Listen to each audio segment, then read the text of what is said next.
Whatever the occasion, effortless elegance is right this way. Because Hilton brings you new ways to stay courtesy of the Nomad London. And it doesn't stop at award-winning dining in a space draped in velvet and illuminated by vintage chandeliers. No, this day goes beyond with unparalleled personalized service and attentive hospitality. Oh, and did we mention the Nomad London can be booked using your Hilton Honors points at Hilton.com? Hilton, for the stay. This episode is brought to you by Indeed. When your computer breaks, you don't wait for it to magically start working again. You fix the problem. So why wait to hire the people your company desperately needs? Use Indeed's sponsored jobs to hire top talent fast.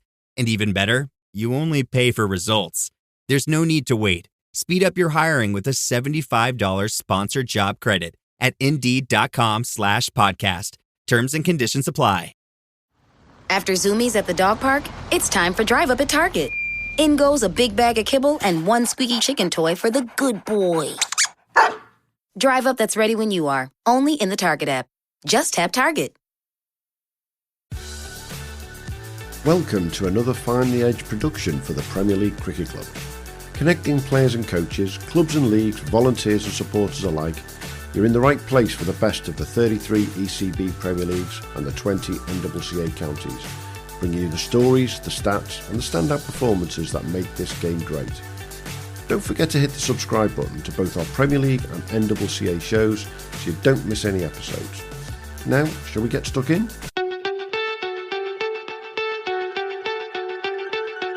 So welcome everybody to the Premier League Cricket Show, and it's week 7 that we're going to talk about with our friends from B3 Cricket supporting us as always. And we love saying this now, don't we? Hugh Newsome with us once again, sponsored by our friends at Cric Stats AI. How we doing, mate?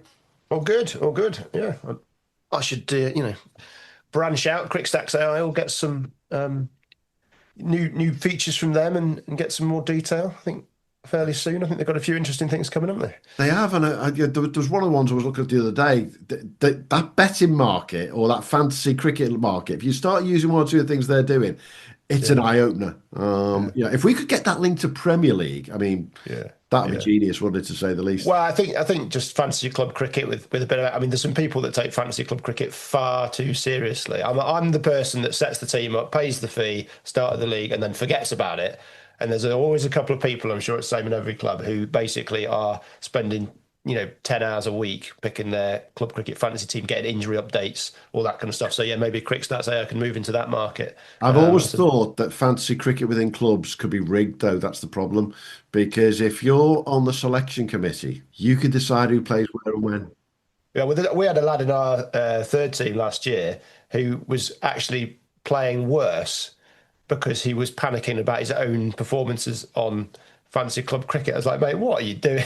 Oh, dear. There we go. Not good. Couldn't handle the pressure. As always, we've got a guest this week, guys, and we've said week in, week out, we're going to split the leagues into a group of 5 or 6. This week, we've got the Leicestershire League leading the way, together with a couple of other leagues we're going to look at.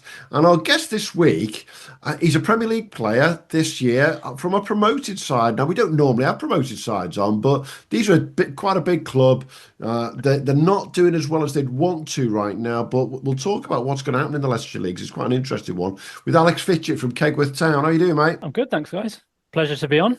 Great to chat to you. It's been an interesting start for you guys, hasn't it? Yeah, it's been a slow start. We got promoted last year, like you said, in unusual circumstances. We finished 4th last year in Division 1, but the way Leicestershire is compared to like Derbyshire, it's second teams can be in the division below. So Selby and Kegworth seconds finished above us, but obviously they can't go up. Found ourselves back in the Prem this year after going down in 23. But Kegworth were in the Prem for years before that. So yeah, it's not a surprise. Kegworth is permanently, what's the word? I've lost the word. Permanently entrenched in my memory. And I played a under 11s football match there, and Concord flew over, and we all stopped to watch Concord land, and Kegworth scored. So really? But that's the only time I've ever seen Concord. So thank you very much, Kegworth, for we do get, obviously we get a lot of we're under the flight path, but we do get a lot of players stop to watch the planes, and we're like, you can't just stop the game. I mean, we thought we've just obviously got our live stream recently went up, And we were wondering whether if we just tilt it towards the sky a little bit more, we might get a more viewers for the plane spotters than we will for the cricket and take advantage of the fact we're under the flight path. But yeah it's an idea. Well, I know what I would say. Just try it. Yeah. Might advertise it as a plane spotting live stream. Yeah, and what's the worst that could happen?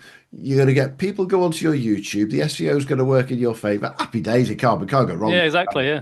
Yeah. There's going to be clubs all over the country now going. With Bishop Stortford, where we were yesterday. Yeah. I've never heard so many planes has come out of Stansted yesterday. But you start to the season's been an interesting one, as you say, been a bit slow. But to be fair, Alex, looking at who you've played a lot of the top half clubs, haven't you? Yeah, I think we played a lot of the top half in the first few games. The teams that are going to be kind of in and around us at the bottom, we've played more competitive games against, where it's gone down to the last few overs or even the last over against Houghton. But yeah, like you said, we've had a tough start. We started slow anyway. We started slow last year, even in Division 1. I'm not entirely sure why. It just seems a thing that happens for us. But we've got a few bowlers that hadn't played much Prem cricket before this year that are now just kind of getting into it. We had one take a four for at the weekend, Ned, who took a while just to find his feet, and now he's got some rhythm. He's bowling really well. And batting, we're just now again getting used to kind of batting 50 overs and trying to bat the overs, because we tend to leave a lot of time and a lot of runs out there.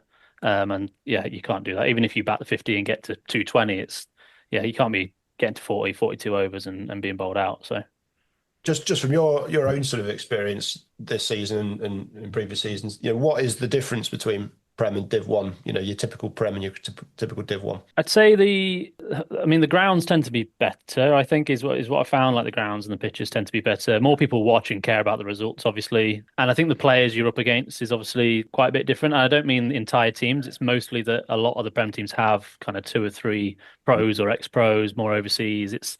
Whereas the rest of the team are made up of very good club cricketers, but like there just tends to be a lot more pros and ex-pros, I think. Yeah. I haven't really noticed, apart from the odd team, like Rotary have a ridiculous bowling attack and things like that. I don't think the bowling's like any faster or anything like that. I think it's just they tend to be a bit more accurate and the fielding tends to be a bit better. Mm-hmm. But yeah, it wasn't as big of a gulf as what I was expecting, having not played in Leicestershire Division 1 before. But I might have a different experience. I don't know. If you ask someone else, maybe they'd say it would. I don't know. Leicestershire does seem to have a lot of pros knocking about, doesn't it? It's a very pro-heavy league, compared to many other comps. Yeah, I think so. There's obviously a few clubs that always have a lot of pros. They've been there a while as well. I mean, a few clubs have people that have come through their club and gone on to be professional that stay there. Like Kegworth have Josh Cobb and things like that. But yeah, it does tend to be quite a pro-heavy league, I think. And talking of pros, Mr. Matt Taaffe from Cric, I've got to ask you the obvious question, mate. How are you feeling? I'm running on fumes.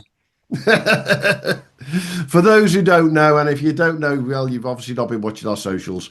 Cric had a showcase game yesterday down at Bishop Stortford. It was a rest of the world 11 captained by somebody called KS Barat, and a Southern Hemisphere 11 captained by an absolute rocket of a batter, Cam Fletcher.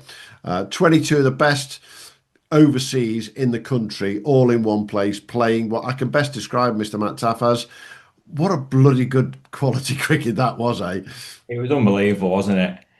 From everything really, the pitch, the ground, the setup, to all the players buying into it, really. Yeah. It was the competitive edge came out straight away, that big appeal for that caught behind, and then it sort of went up a notch from there. But no, it was a credit to all the players that obviously made the effort to come down and play, and Bishop Stortford putting the game on, and it was a serious game of cricket in the day out. Yeah, I think we had that big appeal in the first over, which was interesting, all the way through to the last over of the first innings, when one of the Southern Hemisphere players was he on 99 at the time?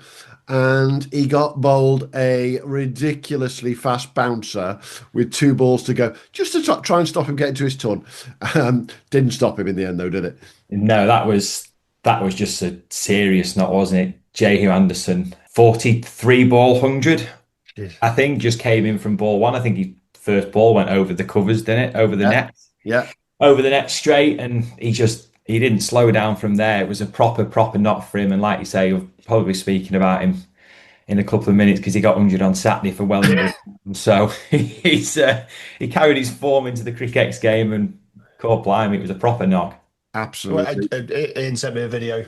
Sadly, couldn't be there. But Ian sent me a video. I think it was Cam Fletcher, just a ball that most of us are prodding back down the pitch, and he's just led into it, and I assume he's just chipped it straight over the rope for six. Just Yeah, unbelievable it's shot. just unlimited power. Yeah. To be honest, the bat sounded just different to everyone else's, and the ball was going a bit further than the average folk would hit yesterday. But How many did we lose? How many balls did we lose? we only lost one ball. Wow. Yeah, I know. So But it was a bloody big ground as well. it was a big ground, but yeah, one ball. So who's the real winner? Us. Yeah. Cric X, as always. Nothing ever change. Come on then. I know you've got to go today. It's a different time recording for us, but let's talk about your boys and what they did at the weekend. Who are the top performers for Cric X with the batters?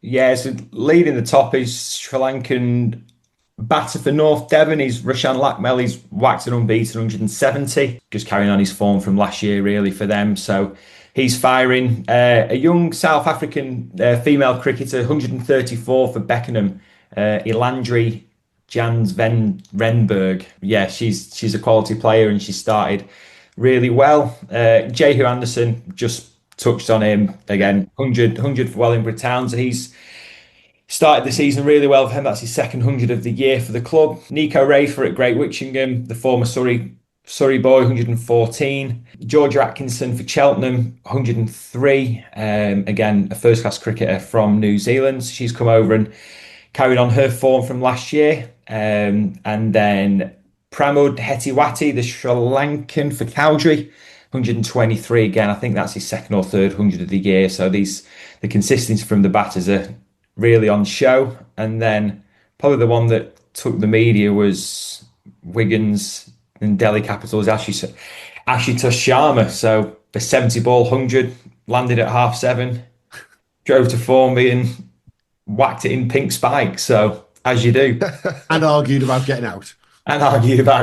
So there's no DRS in the comp, so that'll bring him back down. But proper start for him. So I can't resist.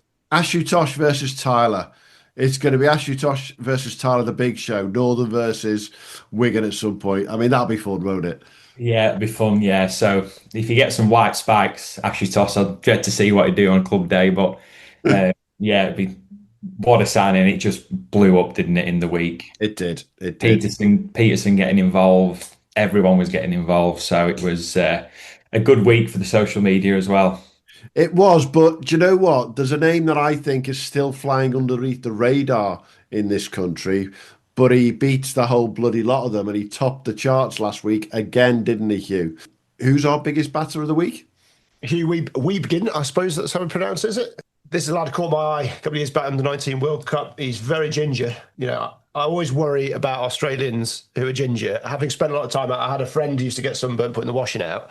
So the amount of sun cream this poor lad must have to use. But yeah, he's 180 off 117 balls for Sunbury. They put up 423. Dulwich of Curtis Barrett fame bowled out for 81. So he's stolen the headlines there somewhat. But yeah, some cricket to this lad. I think we're just going to see a lot of him, but probably not on club stage.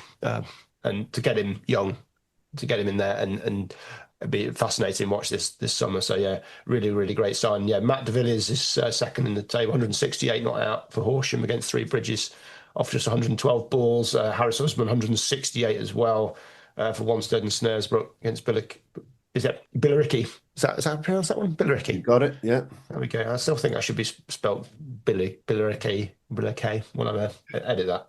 Augustus Miller, Geddington, 167 off 123 balls. And Sachinda Serin Singh, 152 off 124 balls for Darlington R&A against Norton in the North Yorks South Durham League. I mean, there's plenty of other. Sam Johnson at Hucknall's, big 100 for him. I think that's possibly his high score for Hucknall. Bryn Llewellyn, 150 not out. Yep. Be worried, everybody else. Dan Lincoln's there, Gary Knight's there, Viv Paver's there. He looks like a serious cricketer, serious signing for North Mims as well. He's been around a good while, but he's a hell of a player. So yeah, I mean, it's just a who's who of top run scorers this weekend. Some numbers coming through, and what I think's happened there, Hugh, as well.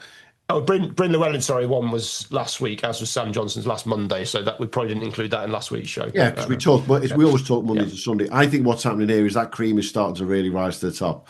So yeah, the wickets have changed. There's no two ways about it. There's more fifers out there. There's more bowlers getting in the wickets, but the cream of the batters are rising right to the top. There's some great names. But what about your bowlers then, Taaffe? Yeah, again, plenty of fifers, fourfers, sixfers leading the way. Boudica Sanjeewa for Conisborough, sixfer. Michael Rippon, the Canterbury all-rounder, he's took his first five for the year for Fleetwood. And then, like you say, Kasun Madhushankar for Sandal, fifer. Ahmad Khan, a young Pakistani upcoming all-rounder, he's gone fifer and then 70. So he's probably one to look out for the rest of the season. He's a real talent. And then Umega Chaturanga, another fifer, fifth one of the year. Ethan Carrington for Solihull Blossomfield, an Australian British passport holder. Again, fifer for him. But like you say, it's just all shared about. A lot of sixfers, a lot of fifers, and a lot of fourfers for not many, really.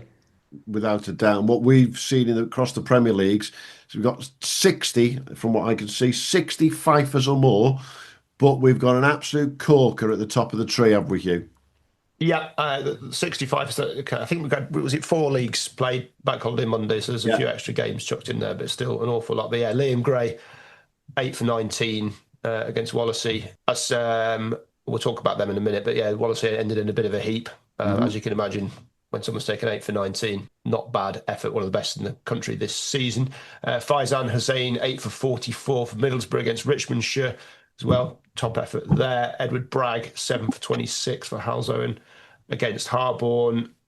Salman Saeed, 7 for 27 for Newport against Ammanford, and Farouk Alam for Carlton, 7 for 28. That's the top 5. But yeah, with that, so we've got 7 sevenfers, and we've got another 10 or so sixfers, and then a ton of fivers. Big shout out to Harsha Vithana, my mate, who's told me he doesn't bowl 5 wickets for 9 runs for Hartlepool against Saltburn. So yeah, it's not bad for somebody who can't bowl. Absolutely. I think what's fascinating with the bowlers for me, looking around the country, they're literally all over the place now. So you are starting to see them from the very north to the very south. The bowlers are starting to have a little bit of a run, and with the weather the way it's been over the last few days, and maybe potentially the next week or two, we will see that change, won't we, Taff? Yeah, definitely. Like you say, it's all just spreading about. These runs, these wickets, but it's not just located in one area, is it? It's right up and down. So shout out to Rishab Tiwari at Darwin, 117 runs and 4 wickets for not many. So it's a terrific effort there in the Lancs League. He's had a top good of the day. Top of the all-rounders this week. Matt Oswell, 62 runs and 6 wickets as well. He's second. Mr. Taaffe, you're a busy man. I know you've got a lot to catch up from yesterday, mate. We're going to let you go, and we're going to get on with recording the rest of the pod. Look forward to catching up with you soon, mate. Oh, yeah, catch up on some sleep, I think, first. And then, yeah, 12 and a half hours in the car yesterday was a killer. You would live up north. You know, if you live more central, then there's less travel, isn't there? Well, it's all right up north, so you only need to venture down once or twice. That's it. on that note, bugger off. See you later. Back in Leicestershire, Alex, it appears that bowlers seem to have a little bit of a, what would I describe as they've had a bit of a hold on the league so far this year, haven't they? Yeah, I think so. There's been some decent scores, but yeah, I think so, which is surprising given the weather at the start of the season, I think. Yeah. Would have expected it last year, but yeah, this year was a bit of a surprise. Yeah, it's not been a league that we've looked at over the last few weeks and gone, here's another big ton. It seems, and I'm looking at the scores of the weekend. Yours was a low-scoring game. Kegworth was a low-scoring game against Oakham. The only significant game at the weekend was the Cropston versus Newton Linford one, which looked an absolute corker. Yeah, some of the lowest scores around, aren't they? Yeah. I mean, we had a good game with Newtown actually last weekend as well. Similar kind of scores where we got about 260, 270. They chased it down in like penultimate over or something like that. But yeah, no massive scores. That was still kind of below 300, which is below run a ball. So yeah, no big scores really. And what are you seeing in the pitches that is doing that? Because, as you say, the weather's been phenomenal around the country, and we've seen a huge number of runs in the first 4 to 6 weeks. Yeah, well, from our experience, I'm not sure it's the pitch or just our poor batting, to be honest, a lot of the time. If you look at our scores, I mean, the low score you mentioned this weekend was nothing to do with the pitch, just in case our grounds was listening. Pitch was absolutely fine, poor batting. But yeah, I'm not sure, to be honest. I think at Newtown, we were on track to get a bigger score, 300 plus, easily there, and just lost kind of a cluster of wickets. And again, just kind of poor batting there. But yeah. I mean, you are up against, in Rothley, as we've been told to pronounce it, because it's definitely spelled Rothley. In Rothley, you've got Dieter Klein and Ollie Freckenham. I mean, there probably isn't two better new ball bowlers in the country operating as a tandem. No. It's tough. I mean, they've had a stranglehold over the league for the last few years. What's it like, going out and facing those guys? Well, this weekend I thought we were in more of a chance because actually Nathan Buck is injured, who's there normally opens bowling or his first change, and obviously he was playing for Northants a couple of years ago, so he's probably the faster of the three of when I faced them. I think he's probably the faster of the three. It's not really. I'd say, I mean, it was a challenge the first time I came to Kegworth and I played them for the first time. It was a bit of a shock coming out, and because I was opening the batting at that point as well. And you'll notice this weekend actually that Mark Addison was opening the batting for Kegworth, who used to play in Derbyshire for Risley, so we played against Winslow a few times, and he had a tough time of it this weekend. And I mean, we've got the live stream now, so we can show him back that it was actually just a great ball. There was nothing much he could do with it. It was just Dieter kind of clipping the top of the bail. But yeah, it's a bit of a challenge. It's a challenge that you look forward to, though. I mean, we've got 3 weeks now where we've got games against like Cropston and coming up where we're looking to kind of push those and win those games, hopefully. Whereas games against Rothley, you'll just see as you've got nothing to lose, really. You're just going up against the challenge. What is it like to play players that played a lot of first-class cricket, that have got a lot of first-class wickets? How do you compare to those as a cricketer that's only trained kind of once a week for the past 10 years and had a 10-minute net on a Tuesday? If I finished work early enough, like how do I compare against it? And I mean, you come off worse most of the time, but it makes it feel better when you win those games, or you hit a four, or you stay in and you kind of bat through, or it makes it feel a bit more special. But yeah. That ball from Dieter, just having a quick look back, you mentioned there, he's basically put one straight past him, probably third ball of the match, that's just gone over the top of off bail, and then the next ball is millimeters lower and has clipped the top of off bail. Even Dieter walks up and touches the other bail doesn't even move. It just clips that top bail. And I think poor old Mark didn't even net that week because of work. Yeah. So he's faced 4 balls all week, and they're all against Dieter, who comes running in. But they're all absolutely spot on. Yeah, they're all spot on from the beginning. He's got me out, I think, every time I played Rothley, pretty much. He got me out first ball a couple of years ago that wasn't given by the umpire, and it was absolutely plumb. I'm really not sure how. He only really swings it in, gets it Jaguar, but it swings it in, and I left this first ball, and it was hit in middle. I'm not sure what I was thinking, not sure what the umpire was thinking, and Dieter was like stood next to me by the time he'd finished appealing. He bounced me out later in the game, so it's fine. But yeah. Let's have a look around the rest of the Leicestershire League and results of the weekend. Should we start at the top with that Cropston versus Newton Linford? That looks a cracking game, doesn't it, that, Hugh? Yeah, Cropston 274 for 5. A big total. Weather's been a bit different, so there's a bit about, and to put up that total, I think you'd be happy with. But yeah, Newton Linford got it, I mean, relatively comfortably. 7 overs to go, 5 down. So great effort there from them. Cropston had Alex Risk 68, and Alex Kent 88 off 122 balls. Newton Linford 114 from Craig Chapman off just 79 balls was probably the difference in the match. A couple of other lads with 50s as well, so really, really good effort from them. Yeah, the Kegworth Rothley game, Kegworth took 127 all out, batting first. Rothley got it 4 down in just 16 overs, so low total, went for it, got it. Good effort from them. They're as we said, they're a top side. Leicester Ivanhoe, Sarlby Town. Sarlby 154 all out, batting first. Greg Willows top scorer for them 34, and then Leicester Ivanhoe got it relatively comfortably, but not massively quickly. 45 overs, 5 down. Sam Evans 62 not out off 131 balls. Harry Swindles 32. A couple of names a lot of people know there. Lutterworth, Horton and Thurmby. Horton and Thurmby put up 203. for 7 in their 50 overs, and Lutworth got it 4 down in 43, so a pretty comfortable win for them.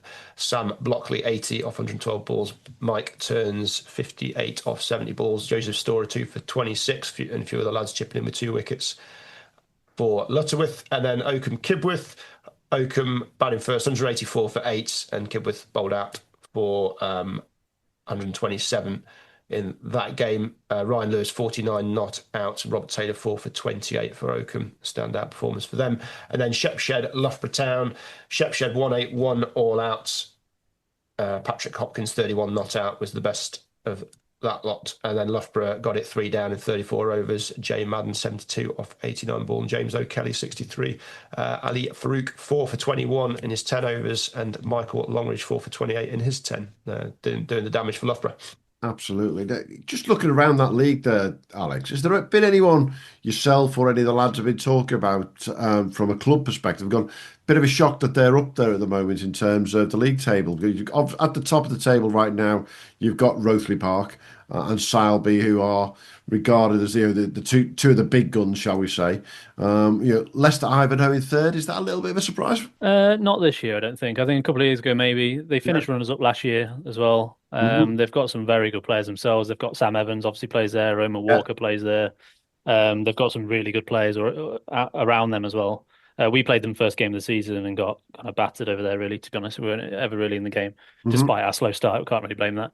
Yeah. So, to be honest, towards the top of the table, not really a surprise. I think Kegworth being fourth, but I don't know. I think they've changed policy this year and gone focusing a bit more on youth and not signing loads of players. So I think there's a change of policy there for them. I think it's the bottom of the table with like Oakham being kind of bottom of the table. The win against Kegworth this week was a big shock, I think, for when we were looking around when they beat Kegworth. Absolutely. There's always going to be a shocker week in, week out. And I'm going to go to another league now, Hugh, where there's no shock who the top 3 are. It's the Bradford League, where, let's just put it this way, it's the same old 3. It's New Farnley, it's Woodlands, and it's Ger Lane, already competing left, right and centre. But I want to talk about the game of the day across the entire country as far as I'm concerned. It was the Farsley versus, I can see you nodding, the Farsley versus Cleckheaton game. An absolute corker of a tie, wasn't it? Yeah, I think it's well worth a watch from anybody. Every ball is live streamed, so it's worth having a look at the end of this game. Yeah, because it's I mean, is this cricket carnage? Are we Carnage Corner, whatever we call it? I think it's pretty close to it. Not necessarily carnage, but it's a great finish. Yeah. Farsley won the toss, elected to bat 216 for 7 in their 50. We've got Stanley Brown 80 off 91 balls. A few other lads chipped in with a score, but he's the one who's held innings together. Cleckheaton batting second, chasing down. They were, where are we? They needed not too many. They needed about 20 off the last 4 or 5 overs. I'd go a stage further, Hugh. You're chasing down 216. Cleckheaton were 178 for 5. Now, bear in mind, they're only going to need 38-ish runs. They've got 5 wickets in hand and there's 13 overs to go. And that's going to be a bit of a... Yeah, well, I mean, Joe Poplington is just popping up everywhere. And every time I look at a scorecard, he seems to be on it and doesn't matter what. But as a bowler. Well, exactly. So he's bagged a 5 for. But yeah, the last over, we'll jump to that. We've got Cleckheaton are on 213 for 8. They need 4 to win. First ball the over, leading edge, caught, wicket. So with 9 down, we've got a 1. Last ball, he bowls a wide down leg side, stumped. Everyone goes absolutely mental. There's gloves flying, there's pads flying, all sorts going off all over the place. I don't think they necessarily thought that was a wide. I think maybe it looked like he might have clipped a bit of leg to get a leg by going on there. Great bit of work from the keeper. Really great bit of work from the keeper. But yeah, so the umpires wander off to have a chat, and that's the last we see of it. So yeah, well worth a look. But I think possibly they thought they'd won. Certainly Cleckheaton, their body language suggested they'd lost. So if it's a wide, they get the run and it's a tie. So great effort. But yeah, it's just a great bit of total to the cricket enthusiasm spreading amongst the Farsley team off that final ball. So yeah, well worth a watch for anyone who wants to check it out. Absolutely, we love it. I think, is that the third or fourth tie of the season, isn't it? I think we've had a fair few. Our club, but two of my junior sides have been involved in ties recently, and our senior team got a tie. So yeah, it's all a bit of fun, having not had a tie for many years. So exactly. Hey, and we mentioned him, Joe Pocklington. Keep an eye out on that name. He is popping up playing twos cricket in various places. He's played a lot of cricket, in fact, but he's also getting runs, isn't he? Yeah. Well, I just think you look at his projection and he just has got better and better and better each year. Not normally popping up on my charts with the ball, but yeah, he's an interesting one. So yeah, it'd be nice for him if he can get a go somewhere. It's hard breaking in, isn't it? Ollie Meadows talked about how difficult it was as a batsman breaking into any county side. So for Joe, it's going to be tough. But yeah, he's done well when he's playing in these twos games. He did great for Bradford and Leeds Uni last year, and everybody else he played for. So yeah, one to keep an eye on.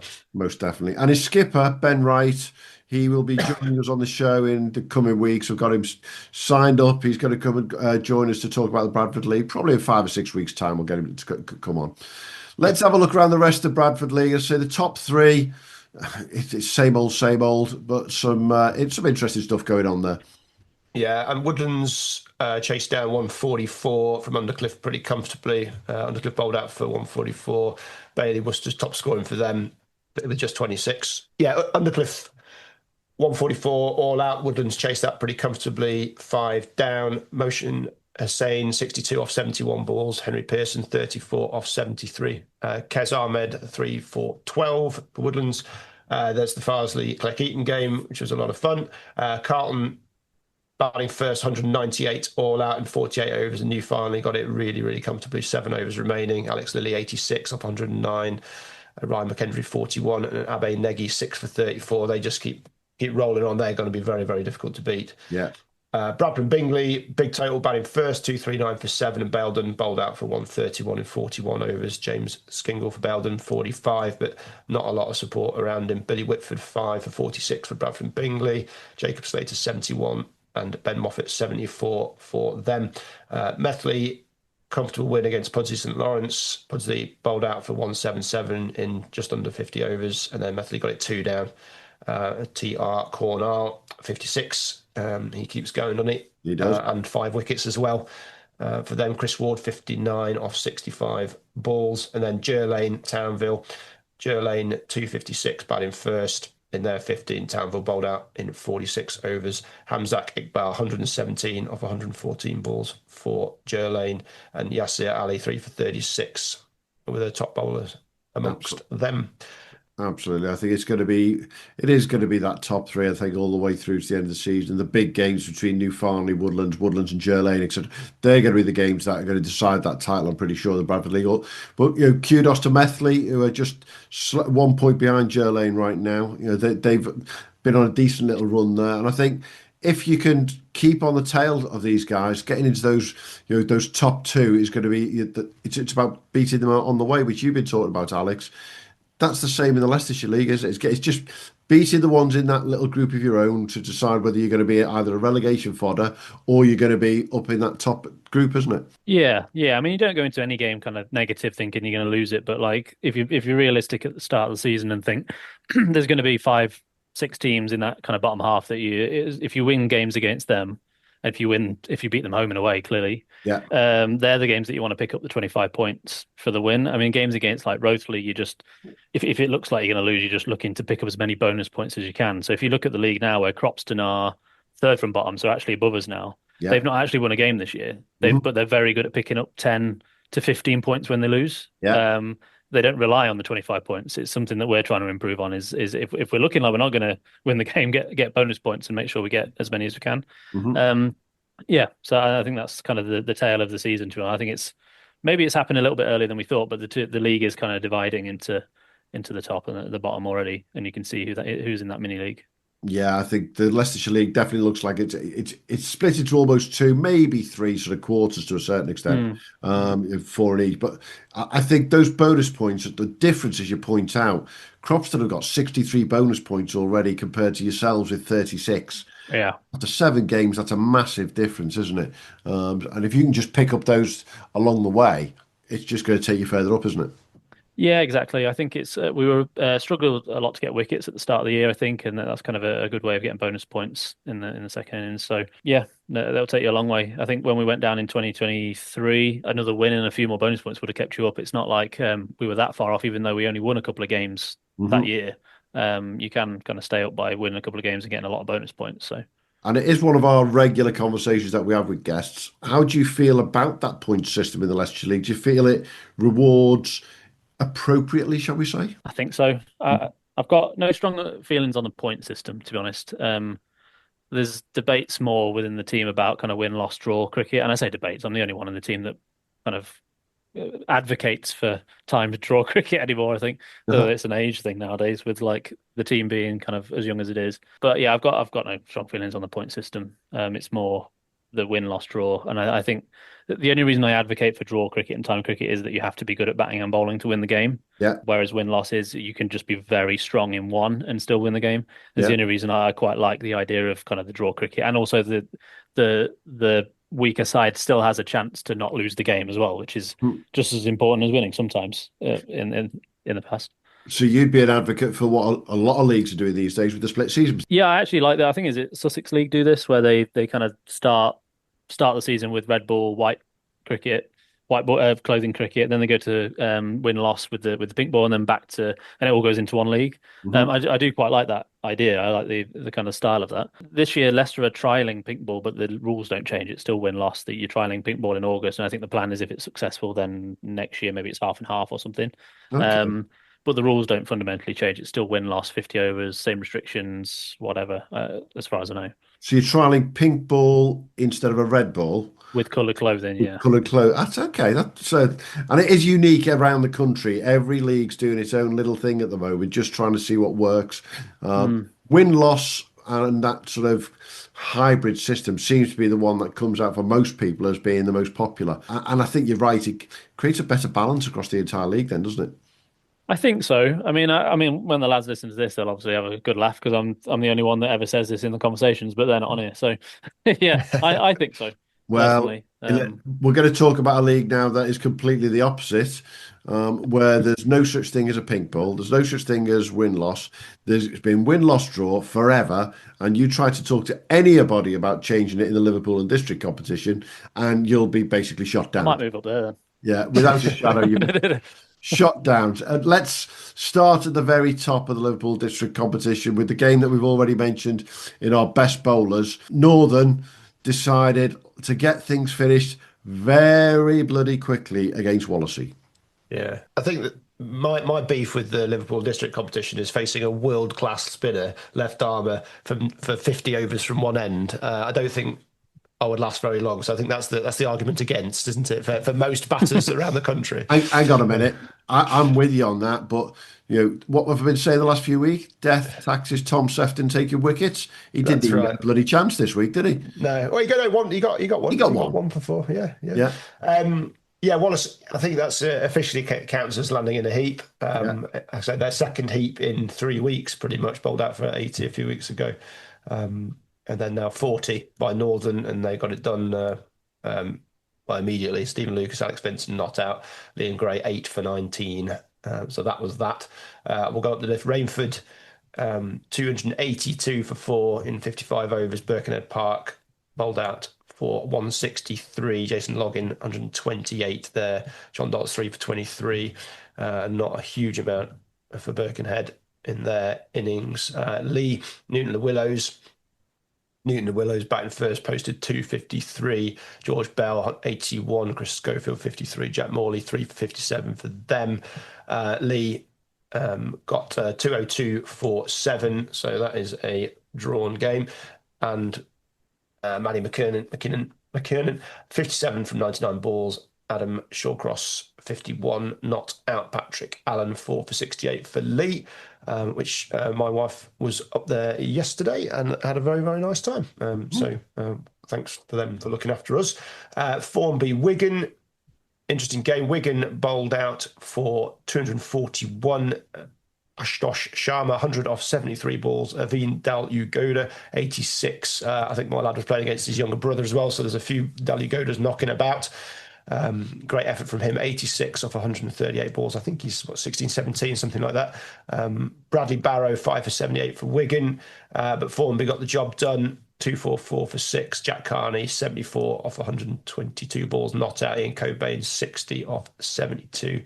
A good team batting card for Formby. Made that a good win for them. And then Colwyn Bay, Ormskirk, 247 for 4. Gary Knight, surprise, surprise, 133 off 114 balls, not out. And then Colwyn Bay bowled out for 168 in 48 overs. Tobias Bullock, 5 for 40 for Ormskirk.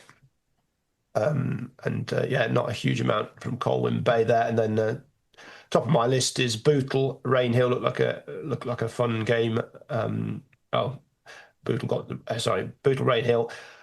Bootle 198 for 8 in 59 overs. Ivan Cric 110 off 144 balls, not out for Bootle. He's had a few big scores for them recently, but Rainhill got it done very comfortably in just 33 overs. Ryan Brown 82 from just 66 balls. Khalid Usman 57. Khalid Usman also with 5 for 58. So it's a really terrific performance from him all round for Rainhill. Yeah, got to point out there though, Alex, 6 games in the Liverpool district competition, win, lose, draw on the table, 5 out of 6 get a result. And that seems to be about the percentage when you look around at win, loss, draw cricket around the country. The one I would point out though, and I've commented on it a few weeks ago, I've got to do it again. Ormskirk skipper Gary Knight got married just pre-season. What's that phrase? Happy wife, happy life. Right now, I think this is happy husband, batting non-bloody stop. Gary Knight, so far this season, in all cricket, Hugh, 692 runs at 76.9. He's enjoying his cricket, is Mr. Knight, isn't he? He's going all right, isn't he? Yeah, he usually does, but this year in particular. Yeah, can he keep it going? Watch this space. Well, I'll be going up there in a couple of weeks' time to find out. I've been talking with my dad because this was the big decision we had to make. And on June the 15th, we will be going to one of the group finals in the national competition. And the game we've chosen is to go and see our friend Gary Knight at Ormskirk face up with Guy Emmett and Roe Green coming across from Manchester.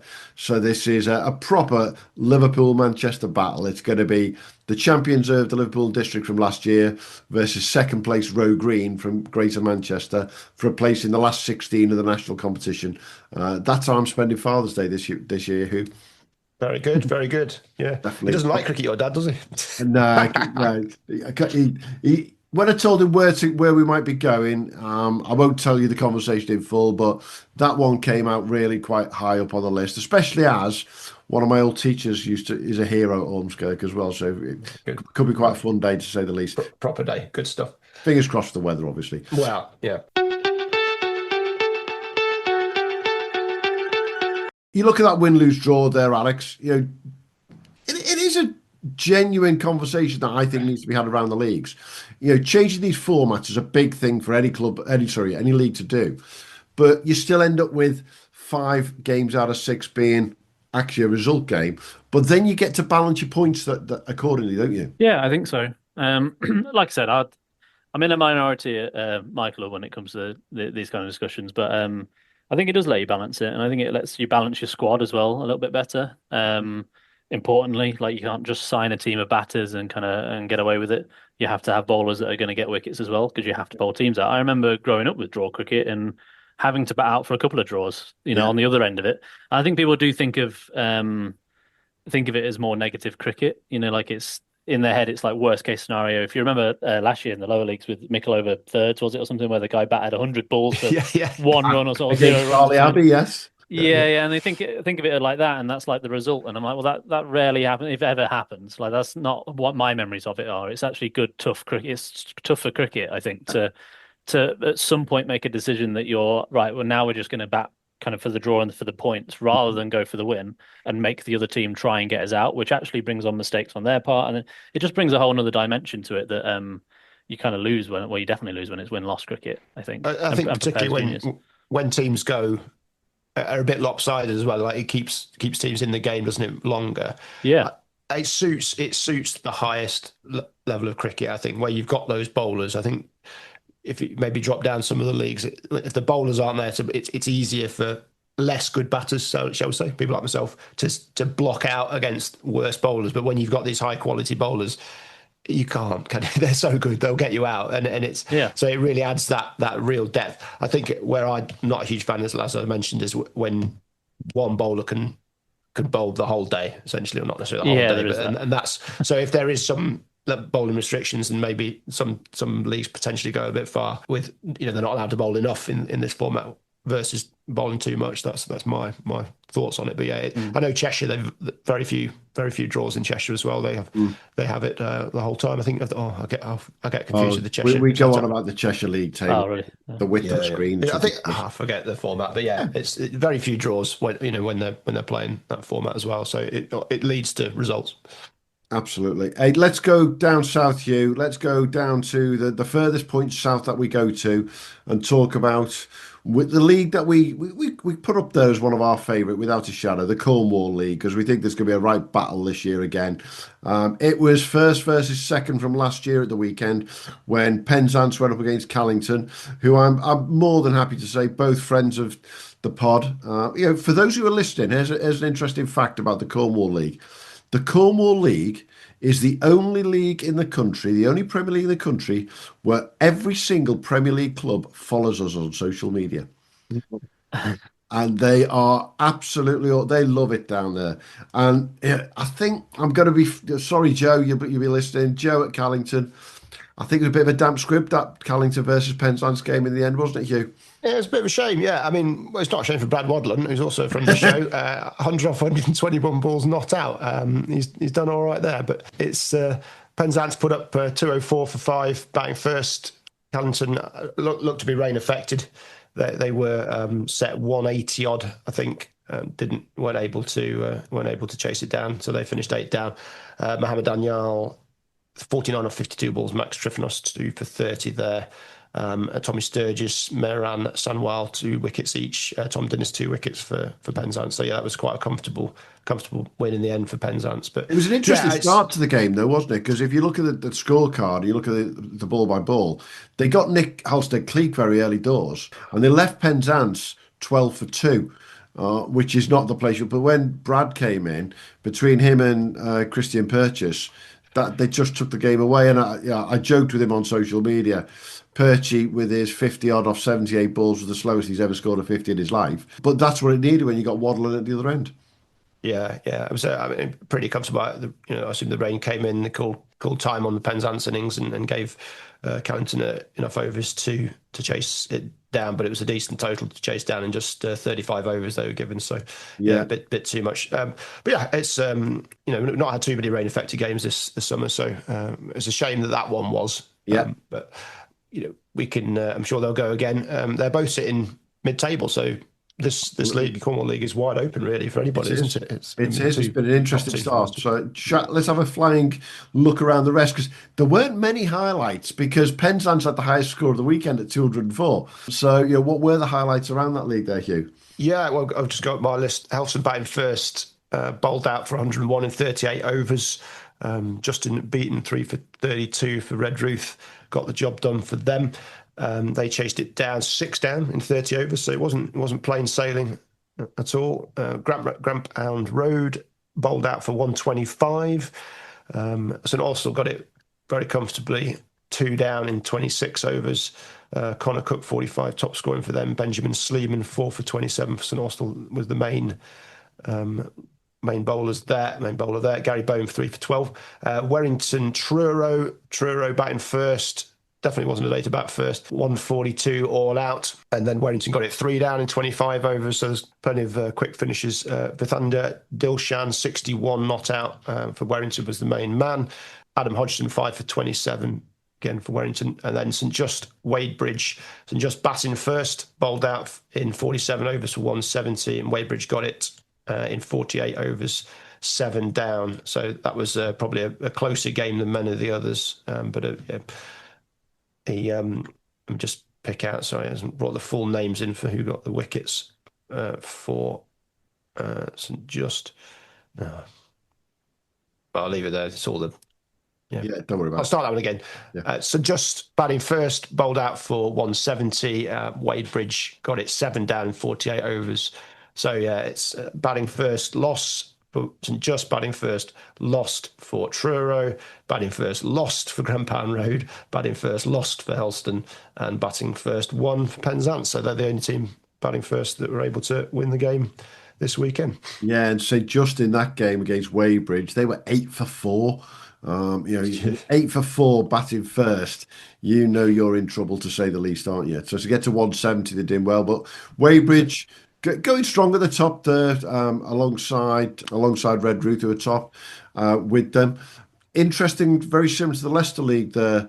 Alex, Grandpound Road promoted from the division below, struggling a little bit at the bottom there. And I'm looking at the table, and again, it looks like bonus points would help them just to elevate themselves a little bit. And it's interesting that we talk about that exponentially, the gap between Premier League and Div 1, or whatever the next division is around the country.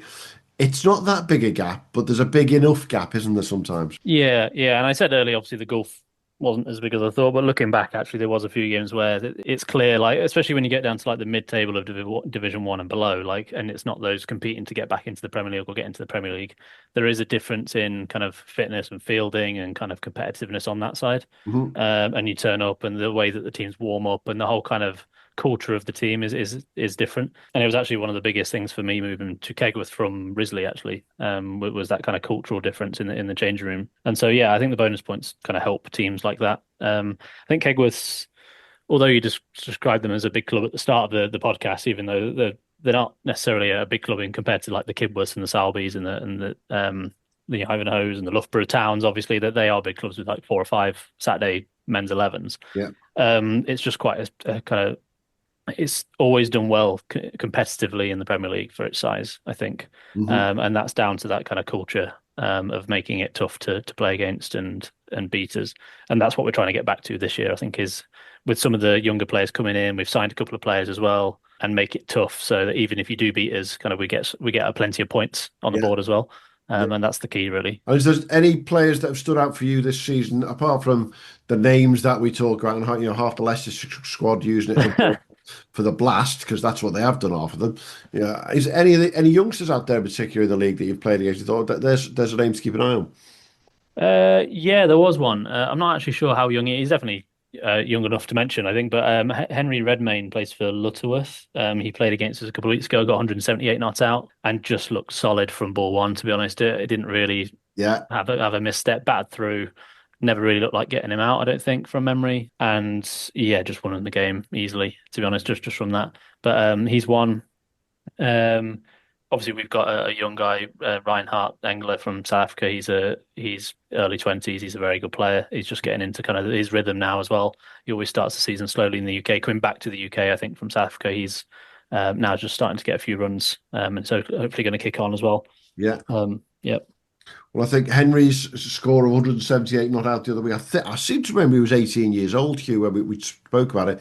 He's now it's the 7th highest score in the country in Premier League Premier League cricket this year. So, to be 18 or 19, whatever, around that age, that's a phenomenal innings at any time, isn't it?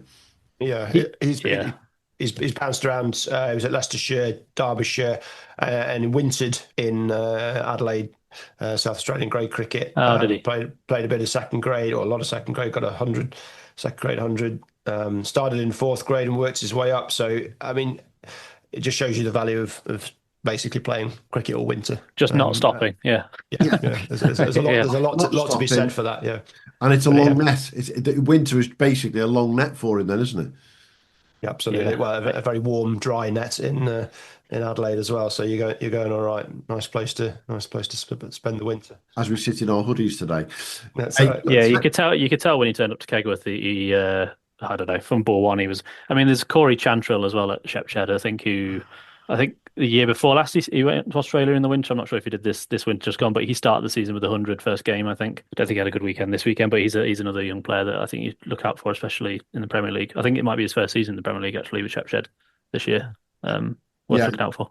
And that one stood out to me, Corey's 100. It was one of the fastest around. It was 102 off 76 balls. Yeah. How was it? Yeah. When you hear these names, and they ring bells with me because we're looking at it week in, week out. Strike rate of 134 for a youngster in the Premier League. You got it's fair. I could be wrong in this. You'll have to stat check, but it might have been his first Premier League game, or at least one of the first ones as well. So, like, to step up and do that first game when people like me can go their whole careers without Premier League 100. So, you know what I mean? It makes a mockery of it, really. Yeah, he did the same last year in Division 1 because they came up with us last year. And I think he started the season last year with 100 in game 1 and kind of, throughout the year, batted well. So. Hey, we're going to look at one more league very quickly, Hugh. We're going to fly down from Cornwall. We're going to go the furthest point, the opposite direction, to Sussex. And, a league that, again, you look at the scores, there's so much difference to Cornwall. You've got some big numbers going on across there, including that big 180, was it 168 for Matthew de Villiers? A great name, playing for Horsham against Three Bridges. Yeah, Horsham 313 for 5 against Three Bridges, batting first. Yeah, Matthew de Villiers, 168 not out. Now, that was his first league sort of serious score, but he's averaging 90 for them. So it's not bad overseas signing. He started the season, Cup comp, 112, 105, 107 not out, and then the league 27-2-9, and there's 168, and then he got 11 in one of their local cup T20 cups. Can I point out, though, that when you say started off in cup with 112, 105, 107, the 105 and 107 were in T20s. Yeah, exactly. Yeah. Quick scoring. So yeah, he's not managed it this weekend in the cup. So he's flipped his league and cup form round, which Horsham probably aren't too concerned about. So yeah, he's started not necessarily league hot, but just hot anyway. So we'll see what happens there. He could be one to watch. They beat Three Bridges very, very comfortably there. And then Preston Nomads, Roffey. Preston Nomads 276 for 8 batting first. Balaj Khan 54, Archie Lenham 46, Daniel Ibrahim 44. So just a really deep card for them. Roffey, Aaron Jobby top scored 74 off 76 balls. They made it to 226, but they're bowled out in 49 overs. Haywards Heath bowled out batting first for 151, and then Middleton bowled out for 138 chasing. So great effort from the bowlers there. Johnny Phelps 5 for 23. Umar Amin 35. Callum Smith 28 with the top scores for Haywards Heath. Got them to 151, got a score on the board, and were able to win it there. East Grinstead, Cuckfield, East Grinstead 283 for 8 in their 50. And then Cuckfield finished 257, a couple of overs to go, bowled out. Great effort from East Grinstead on a really big total batting first. And then Bognor Regis, Ilfield batting first, 294 for 8 in their overs. Fazan Nizmadeen, 72 or 76 balls. Mike Norris, 51. Then Dan Smith, 4 for 46 for Ilfield. Bowled out Bognor for 277. So, it was a good chase from Bognor, just weren't quite able to get it over the line. Absar Mohammed, 58. Taylor Jaycox, 46. Luke Smith, 42. Charlie Jays, 42 off just 31 balls. So, yeah, a really good game there. So, yeah, plenty of runs, minus a few games in the Sussex League. Yeah, and leading at the top of that league there is Horsham, with Preston Nomads in second place. But again, we've talked about it with you a number of times already, Alex. But at the bottom there, Bognor playing against Highfield, who are set third from bottom.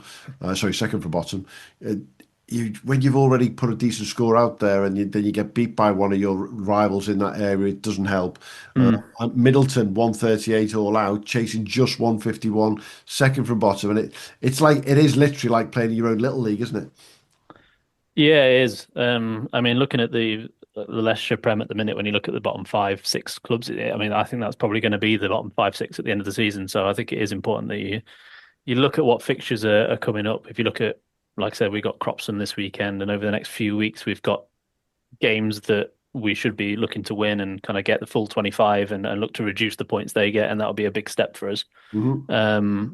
I think you've got to kind of do that. I don't want it to sound negative, but I think teams have to kind of come out with that mentality. I think if if you've got to be sensible about it and realise that you're going to be playing in a kind of mini league at the bottom, and the sooner it sorts itself out and you know who you're kind of playing against, it's probably a little bit easier, to be honest. Yeah, and then from a planning perspective, you know exactly what you're doing. You can make sure you got your best sides against those players, those clubs where possible. And fingers crossed, everyone turns up on the day. And I suppose for you guys, having bounced from 1 to 2, Premier League to 1 and back, for you guys, a good season would be basically consolidated, wouldn't it? Yeah, I think so. Because we had a pretty bad one in 2023 where you kind of get in a rut of you're losing games, and even games where you should be winning and you should be chasing the total, it's just a mental thing where you get a mental block of you lose one wicket and suddenly you collapse. And getting through Division 1 last year was good because it kind of kicked on and we got a few wins, and you start stringing wins together, the mentality changes. Went into this season, signed a couple of players from Radcliffe in Notts. Obviously, the overseas came back, and we started the season confident, despite what results suggest. I think we've gone into this season with a different mentality than we did a couple of years ago. So yeah, I mean, staying it would be great. Consolidating would be good. Hopefully, giving experience to some of the younger players that haven't played as much Premier League cricket is a key thing for us, and kind of something that we're trying to do long term. Whether it's the players that we signed or whether it's like Ned Bosworth that you would have seen got fourth at the weekend, Ben Hogan as well at Kegworth, all players that have either got some Premier League experience or none, who you can kind of hopefully we stay up so they've kind of building on that, and they're ones for the future to watch, to be honest. And then I can be playing some second team cricket, hopefully. You've dropped from opening down to what is it, 5 or 6 or 6 or 7, and do you fancy getting back up the top of the order though? I'm a bowler now. Have you not seen? No, so I dropped down. So initially last year I dropped down because we signed Mark Addison, and Mark Addison, he only opens the batting, to be honest.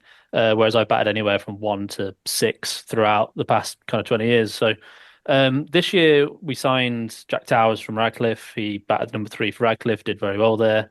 And so after the first couple of games, it kind of, once he's had a few nets, it makes sense that you give him a good string of games to bat number 3. He's not quite there yet, but I based on what I've seen in the nets, he will be at some point. Now football season is over, I think he'll kick on, and it only makes sense that I can drop down the order. I can kind of bat down there.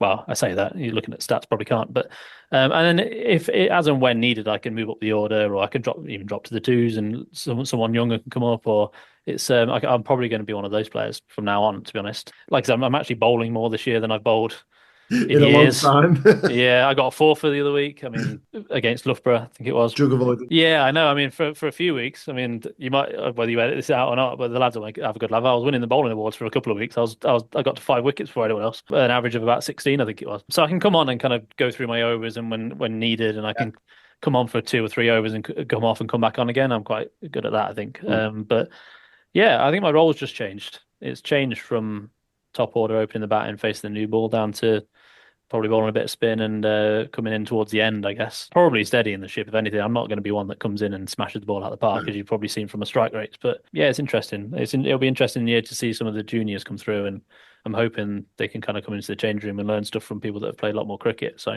yeah, that's the key for us. And that's what we love about the Premier League. And I was talking to people down at the Cric Showcase game yesterday. They say it must be fascinating to hear a name, like Corey Chantrill or Henry Redmayne just pop up, and then just to tag them along and watch it. And that's one of the things we love doing week in, week out, isn't it, Hugh? Yeah, I'm just looking at your bowling, Alex. Oh dear. The past couple of weeks have been poor. You've taken over 5% of all your play cricket wickets this season, and your play cricket card goes back into the a long time, early days, 2004. So yeah, I mean, a long time. We're talking under 13, Stradbroke under 13s here. We're talking. I was in East Anglia. That was So you've bowled 32 overs this year, and you've bowled 692 overs in total. So you're there. Basically, your bowling is there. So I wish I'd been bowling earlier. Is basically from those stats. What I now think is back in time, because I focus so much on batting because of my granddad telling me that no, you're a batter. Like any idiot can bowl, not every idiot can bat, was the saying that he kind of forced me to think of when I was coming up, even though he was an opening bowler, which I like to remind him of. I wish I'd focused more on my bowling, to be honest, because it was something that I didn't really touch until I kind of came to Kegworth, and I just bowled some in the nets, and kind of it came back a little bit. But yeah, I've probably missed out on a lot of bowling. Well, all I'll say, it's good that you've actually said this, any idiot can bowl, after you've faced Freckingham and Klein. Yeah, I know. He said it the week after there, Hugh. Yeah. Ollie will now be putting it on. I'm on holiday next time we're playing him. So actually, no, we got him in the T20 in a couple of weeks. So whether I'm in that or not, but yeah, that was my granddad saying, not my saying. Absolutely. Like I said, he was an opening bowler.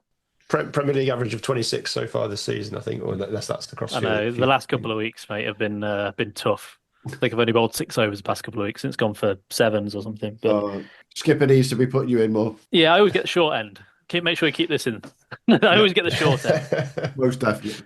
Hey, great to catch you with today, Alex, and talk all things Leicester. It's a league that I find Leicester quite fascinating amongst the leagues in the country, Hugh, because there is so many of those pros do jump in. Probably we should try and keep a record of these pros coming out of first class cricket and how many games they're playing around the country, because Leicester's got to be up there in the top few, hasn't it?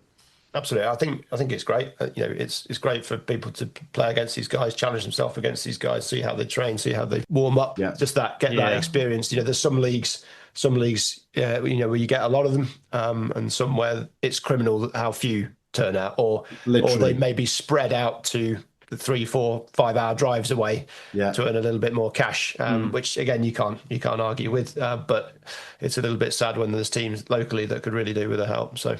I think, to be honest, the only reason I bowl, actually talking about pros in the league, is that I think my first 3 wickets for Kegworth were all pros, because I don't know whether they just came on and they were surprised by what I was throwing down. But I think my first wicket was Josh Cobb, I think, and then I got Sam Evans out, got Roman Walker out. I think it was all in my first season or something. And I think 2 of them full tossers.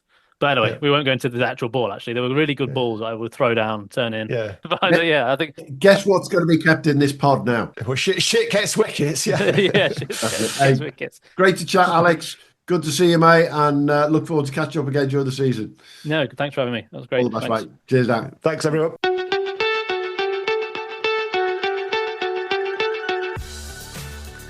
Thanks for joining us at the Premier League Cricket Club. We'll be back soon with more from the world of Premier League and NCCA cricket. But in the meantime, don't forget to subscribe, leave us a review and follow us wherever you get your socials. Or maybe check out our website, premierleaguecricket.co.uk, to stay updated. Until next time, have a good one.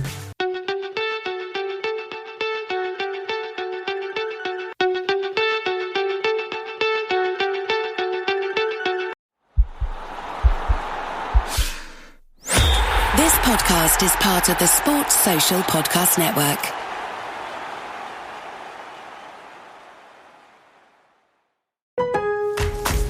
Memorial Day deals are here at Lowe's. Get up to 40% off select major appliances, including Samsung. Plus, save an extra $50 on every $500 you spend on select major appliances $396 or more, like the Samsung Bespoke French Door Refrigerator featuring beverage center and dual ice maker.